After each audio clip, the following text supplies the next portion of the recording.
Barcia de Mera é unha das 14 parroquias que conforman o concello de Covelo e, do mesmo xeito que as augas do río Alén e Caraño separan estas terras, os propios do lugar tamén están divididos por unha vella polémica. Barcia de Mera, todo xunto, ou Barcia de Mera, separado. Esta é só algunha das historias que atopamos cando nos achegamos a estas terras e ás persoas que as habitan e lle puxeron nome. Imos coñeceles. Benvidos a esta naco do mundo chamado Barcia de Mera.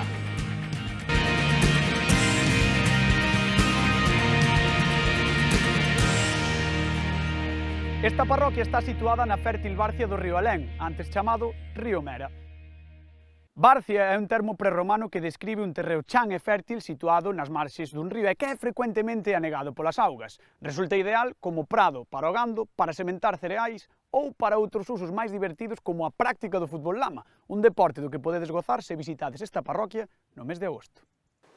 Mera é un nome tamén prerromano que se emparenta co nome de outros ríos como Mero e que se conserva nun dos núcleos de población da parroquia. E que é a Mera? A mera é unha néboa espesa e miúda moi daniña para as plantas e que favorece a aparición de fungos. E a verdade é que aquí humidade hai é dabondo. E é que os hidrónimos, os nomes que veñen da auga, son moi importantes na parroquia. A Maré de Abaixo, a Rega das Virtudes, Regueiro de Albarán. E para coñecermos algún destes sitios é preciso tirar dos propios do lugar. Cóntame, Susana, por que estamos aquí? Bueno, pois estás en Carredás. Este é un sitio para nós único. É un nombre que se estudiou aí atrás, unha toponimia. É un nombre único en Galicia. Igual que o lugar, para nós tamén é un lugar especial, único. O sea, que é un nome, é un lugar único en Galicia e no mundo. Sí. Pero supoño que saberedes de onde ven. Non sabemos. Xa, vos. Pois explícamo. Bueno, pero tamén podes probar, tío, un pouco. Bueno, vale, se teño que adiviñar. Ven de carro. Na. Carredas de carregar. Na. É un apelido. No.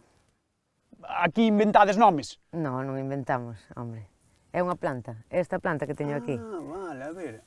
Vale. Esta planta é un carrizo ou unha carriza, chamanlle. De aí ven o nombre de Carredás. Porque tamén aquí estamos rodeados de río, é unha zona húmida, entón esta planta das en zonas húmidas, e dábase moito cerca dos ríos. Ou sexa que, xa sabedes, se queredes vir a un lugar único, tedes que vir a Barcia de Mera.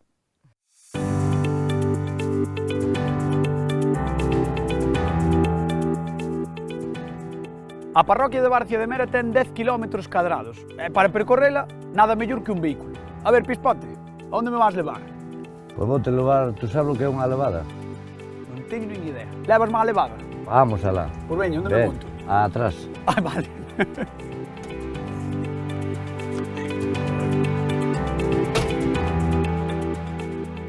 Os ceos, a Alén, o Ucedo, a Tola, son algúns dos topónimos máis senlleiros que imos atopando no noso camiño. Nomes que falan de eidos, paraxes, camiños, e unha vez máis, a auga cobra a súa importancia nesta parroquia.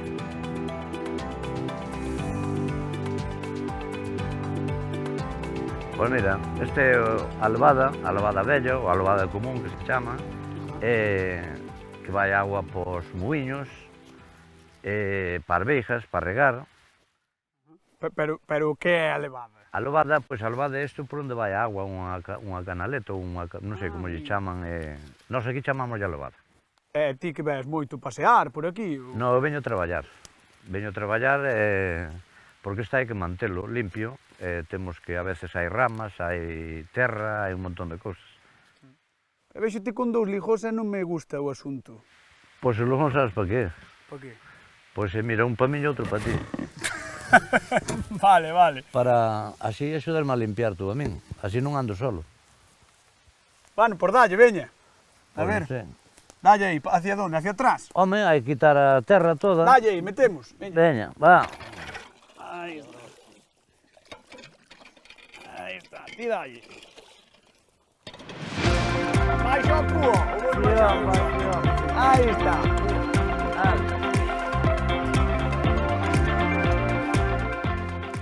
É o que ten a toponimia. Aprendes de todo.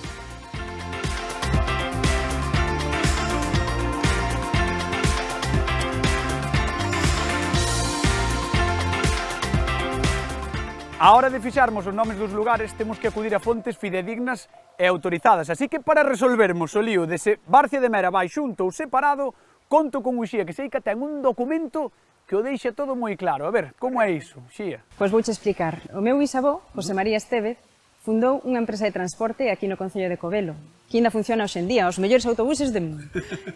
Teño aquí un documento, unha foto, que data de 1929, dunha foto do primeiro autobús que comprou. Mira. Bueno, pois está moi claro, o sea, pon Barcia de Mera todo xunto, o sea, xa está, asunto resolto. Bueno, moitas gracias. Pero hai sorpresa. Mira na parte de atrás. Sí. É que na parte de atrás pon Barcia de Mera separado, o sea, por diante pon xunto e por detrás separado. A ver, que pasou aquí? Pero ten unha explicación. O meu avó era moi diplomático. En aquela época había xente a favor e en contra de por Barcia de Mera xunto ou separado. Entón dixo, acabamos así a polémica. Pois, Uxía, moitas grazas por deixarme como estaba.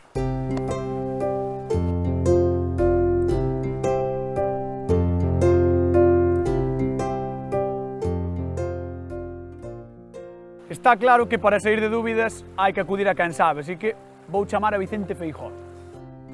Hola Vicente, que tal, como estás? Pois non tan ben como a ti, Fran. Como che foi por Barcia de Mera? Todo maravilloso, verdade, pero tesme que sacar de dúbidas de se o nome é xunto ou separado. Pois mira, é moi doado. Ten que ir separado, baseándose en dous criterios fundamentais. Por un lado está a tradición gráfica, desde o século XII atopamos escrito este topónimo separado como Bárcena de Mera, e a partir de 1930 do nomenclator oficial que vemos que aparece escrito xunto. Non sei se non tería algo que ver Xosé María Estévez co seu autobús, non? E outro criterio é que é un topónimo composto por tres elementos perfectamente identificables. Por un lado temos Barcia, que é unha palabra do léxico común que fai referencia a un terreo ao lado do río, despois está a preposición de, e despois temos o topónimo Mera, que é un topónimo prerromano moi antigo que posiblemente fose o nome antigo do río Alén. Esa é a cuestión pola que ten que escribirse separado. Vicente, moitas grazas. De nada, ata cando queiras, Fran. Ten toda a lógica do mundo. Como acabamos de ver, a toponimia está ligada á xeografía, á arqueoloxía ou á natureza, e moitas veces é o testemunho das formas de vida e o vínculo dun pobo co seu pasado. Este é o escenario, e estes algúns dos seus nomes e as súas historias. Son unhas poucas, porque, por fortuna, as historias e os nomes semellan non teren fin en Barcia de Mera.